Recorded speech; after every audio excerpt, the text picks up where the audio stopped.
जय श्री कृष्णा। राधे राधे। मैं निधि स्वागत करती हूँ आपके अपने चैनल लड्डू गोपाल में। दोस्तों, कैसे हैं आप सब? आई होप सब अच्छे होंगे, स्वस्थ होंगे, मस्त होंगे, अपने अपने घरों में व्यस्त होंगे। और इसी व्यस्तता के साथ आप लोग मेरे चैनल को सपोर्ट करिए। लड्डू गोपाल 2464 चैनल में आप लोग इस टाइम ध्यान कम दे रहे हैं, प्लीज़ आप लोग ध्यान दीजिए और मेरे चैनल को आगे बढ़ाइए। आप लोगों के सपोर्ट से ही मेरा चैनल चल रहा है गाइस। तो देखिए, ये आ गया है ढेर सारा कपड़ा, बच्चों का सूख रहा था छत पे। तो अब मैं इस कपड़े को फोल्ड करूँगी और फोल्ड करते करते आप लोगों से बातें करूँगी।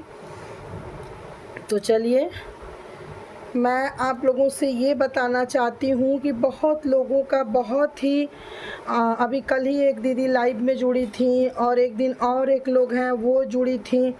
तो सबका कहना है कि दीदी ये बताइए कि लाला मतलब क्या हम किसी भी समय ला सकते हैं? हमारा कन्फ्यूजन है, हमें नहीं पता है और सभी लोग बहुत डरवा देते हैं। तो मैं क्या करूं? तो मैं आपसे बता दूं कि लाला को आप लाला लाने का, घर लाने का कोई नियम नहीं है कि सिर्फ भादो महीने में ही आए, जन्माष्टमी को ही लाना शुभ होता है, ऐसा कुछ नहीं है। इधर मम्मी आ गई हैं संध्या पूजा आरती करने। ये मेरे बड़े लाला का कपड़ा सूख के आया है छत से। आज तो छत पे क्या, ये कल का ही सूखा है, आज बाहर से लेके आई हूँ। मौसम ख़राब है, बहुत ज़्यादा बारिश हो रही है। आप लोगों की तरफ हो रही है कि नहीं हो रही है? तो गाइज, ऐसा कुछ भी नहीं है, कोई रूल कोई रेगुलेशन नहीं है कि मतलब आप जन्माष्टमी पे लाला लाओगे तो आपके लिए बेहतरीन रहेगा और ऐसे लाओगे तो आपके लिए अशुभ होगा। नहीं, क्या बेटा घर में आता है तो अपना बताता है क्या कि हम इस दिन आएंगे और इस दिन शुभ है, इस दिन ये है? ऐसा कुछ नहीं। मन में भेद मत रखिए, ज़्यादा भेदभाव रख के काम नहीं करना चाहिए। जो प्रभु की लीला होगी वो खुद करवा लेंगे, जो हमारे श्याम जी की लीला होगी वो खुद करवा लेंगे। तो आप लोग ज़्यादा इस चक्कर में मत पड़ा करिए। और ये देख सकते हैं मेरे लाला की डेंगरी कितनी प्यारी बिप वाली लग रही है, ये देखिए। तो सब धुल गया है, मौसम थोड़ा चेंज है तो इस टाइम ये सब पहना रही हूँ। और ये कॉटन के कपड़े बहुत अच्छे हैं। तो लाला लाने का कोई भी शुभ मुहूर्त नहीं होता है। लाला को आपकी जब लाला की इच्छा होगी आपके घर ज़रूर आएंगे। कोई शुभ मुहूर्त नहीं होता है लाला के लाने का, ठीक है। अब आप लोगों का दूसरा क्वेश्चन रहता है, बहुत ही इम्पोर्टेंट क्वेश्चन रहता है कि मेरे घर में कोई नहीं है और शाम मतलब सुबह में तो हम पूजा पाठ सब कर लेते हैं, स्नान ध्यान किए रहते हैं, लेकिन शाम को क्या मैं बिना स्नान किए पूजा पाठ संध्या आरती नहीं कर सकती हूँ? तो चलिए मैं इसको आप लोगों के साथ आप लोगों को बता दूँ कि संध्या आरती पूजा पाठ जो होता है, अगर आप शाम को दिन मतलब सुबह में आप गए हैं पूजा पाठ कर लिए हैं, अब दिन भर आप वॉशरूम नहीं गए हैं, आप शौचालय नहीं गए हैं, शौच में नहीं गए हैं, तो आप बिल्कुल संध्या आरती पूजा कर सकते हैं बिना नहाए, बिना किसी उसके आप मुंह हाथ धुलिए और कर सकते हैं। अगर आप शौच गए हैं तो आप ज़रूर नहाएंगे, तभी आप जा सकते हैं, तभी आप संध्या आरती पूजा कर सकते हैं। और अगर आप केवल बाथरूम जाते हैं, पेशाब जाती हैं महिलाएं और पानी ज़रूर लेती हैं, तो उस टाइम वैसी औरतें हमेशा शुद्ध और पाक मानी जाती हैं। तो ऐसी औरतों को संध्या पूजा आरती करने में कोई दिक्कत नहीं है। ये छोटा सा क्वेश्चन आप लोग इतना बड़ा बना देते हैं, परेशान हो जाते हैं, ऐसा कुछ भी नहीं। इन द केस आपकी तबीयत बहुत ख़राब है, आप बीमार हो और मतलब संध्या पूजा आरती करने लायक नहीं हो, तो आप कपड़ा बदल लो। ज़रूरी नहीं है कि आप स्नान करो। अगर आपकी तबीयत नहीं सही है, आप कई बार वॉशरूम या लैट्रिन जा चुके हैं, तो आप कपड़ा चेंज कर लीजिए। अंदर से लगाए ऊपर तक के कपड़े को चेंज करिए और उसके बाद आप पूजा पाठ में कर सकते हैं। शाम की संध्या पूजा आरती कर सकते हैं। अब आप ही बताइए, हम इंसान 2 बार भोजन तो करते हैं ना गाइज, 2 बार तो हम लोग भोजन करते ही हैं, तो हम अपने प्रभु को कैसे भोजन ना कराएं। अगर हम बीमार हैं तो भी अपनी फैमिली के लिए शाम का भोजन बनाते ही हैं। तो जैसे हम सारा काम करेंगे थोड़ा देर और करके, और हम जो है अपना कपड़ा बदल लेंगे, हिम्मत करेंगे तो ज़रूर होगा। और जब हिम्मत करेंगे तो ऐसा नहीं है कि नहीं होगा। ये मेरे विशेष बाबू का कपड़ा देखिए कितना अच्छा लग रहा है। और आज थोड़ा सा मौसम बहुत बेकार हो गया है, तबीयत मेरी भी आज ठीक नहीं है, इसलिए ब्लॉग बहुत देर हो गया है।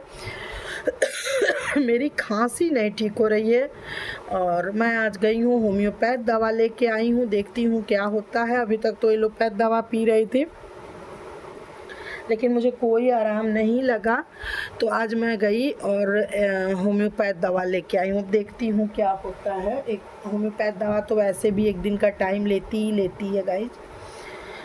तो मैं आप लोगों को समझा दी, आप लोगों के समझ में ज़रूर आया होगा। मुझे जहाँ तक लग रहा है कि आप लोगों को मेरी बात समझ में आई होगी। तो जब हम परिवार के लिए इतना सब कुछ कर सकते हैं तो बताइए, घर में लाला हैं और भी देवी देवता हैं मंदिर में, तो बिना भोग प्रसाद, शाम का भोग प्रसाद लिए बिना उनको कैसे आप सुला देंगे? बताइए, आपकी इच्छा लेगी? आपका मन भरेगा? आप मतलब आपको लगेगा कि नहीं ऐसा करना चाहिए? तो देखिए, मनुष्य तन है, सुख दुख तो लगा ही रहता है। हम लोग कोई मशीन थोड़ी ना है कि चलो जो है तुरंत बिगड़ा तुरंत बन जाएगा। नहीं, तबीयत बिगड़ी तो 2-4-5 दिन लगता है। तो उस 5 दिन में क्या अपनी फैमिली को हम लोग खाना पीना नहीं खिलाते? अपने बच्चों को लाख बीमार रहते हैं लेकिन हम लोग टिफ़िन बनाते हैं, स्कूल भेजते हैं, छोटा बच्चा है तो। ठीक उसी तरह हमारे लाला लोग भी हैं और ठीक उसी तरह आप लोगों को मैं बता दूं कि भगवान भी होते हैं। तो इसलिए सभी लोगों का समय समय पे सब कुछ देना ज़रूरी होता है। तो इस फेर में आप लोग बिल्कुल मत रहिए और हिम्मत बांधेंगे तो सब कुछ हो जाएगा। हिम्मत से ही सब कुछ होता है, पूजा पाठ हिम्मत से ही होती है। और आप लोगों को बहुत छोटा सा एग्जाम दे देती हूँ कि बहुत लोग बोलते हैं कि मेरा मन पूजा में नहीं लगता है, मैं चाहे जो काम मुझसे करवा लीजिए, मुझसे पूजा मत करवाइए। बहुत लोगों की ये बात है, बहुत लोगों के जहन में ये भरा हुआ है। बहुत ऐसे नास्तिक लोग होते हैं जो प्रभु के सामने सिर नहीं नवाते हैं, प्रभु से ऐठन दिखाते हैं। लेकिन नहीं, भगवान से बड़ा जगत में माँ बाप से बड़ा कोई नहीं और भगवान के बाद तो और कोई नहीं। तो इसलिए प्रभु के सामने आप सिर नहीं झुकाए तो वो उनका दुर्भाग्य नहीं है, आपका दुर्भाग्य है कि आपने ऐसा क्या कर्तव्य किया है, आपने मतलब ऐसा क्या किया है जो भगवान अपने समक्ष आपको बैठने नहीं देते हैं। बहुत अच्छी लाइन है, ध्यान से आप लोग सुनिएगा कि भगवान का जैसे कोई भी, मान लीजिए हम ही हैं, 2 दिन अगर हम पूजा करने मंदिर नहीं जाते हैं तो हमसे कोई गलती हुई है, जो भगवान हमें अपने समक्ष नहीं बुलाए हैं, अपना दर्शन नहीं दिए हैं। ठीक है, तो अभी कोई जैसे मान लीजिए लाला की हम शादी करने जा रहे हैं, तो ये मेरा सौभाग्य है, परम भाग्य है कि मेरे इन हाथों से इतने अच्छे अच्छे काम हो रहे हैं। मैं बहुत कुछ आगे सोची हूँ। देखिए, अगर आगे लाइफ ज़िंदगी में बदलाव आया तो सारी चीज़ें वीडियो शेयर होंगी आप लोगों के साथ। मैं समाज सेवा को ही परम सेवा मानती हूँ और मैं ये सोचती हूँ कि मेरे पास आने वाले समय में अगर पैसा हुआ तो मैं ज़रूर गरीब कन्याओं को कन्यादान करूंगी, क्योंकि मैं एक गरीब फैमिली से, गरीब परिवार की बेटी हूं। तो मैं गरीब परिवार की लड़कियों का हर इच्छा पूरा करना चाहती हूं। सब लड़कियों का तो नहीं कर पाऊंगी, लेकिन जिसका करूंगी उसका एकदम मतलब जो चीज़ें होती हैं बारीकी से लगाए, शादी ब्याह में जो किया जाता है सब कुछ करूंगी। लेकिन प्रभु की इच्छा होगी तब। मैं बार बार यही कहती हूँ, बिना प्रभु के एक पत्ता नहीं हिलता है, हमारी क्या औकात है।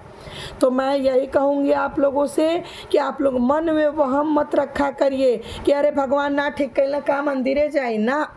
अरे हमने कुछ गलती किया है और आप 5 परिवार, 2 परिवार, 4 परिवार का भोजन बना के खिला सकती हैं, झाड़ू पोछा कर सकती हैं, तो आप मंदिर भी जा सकती हैं।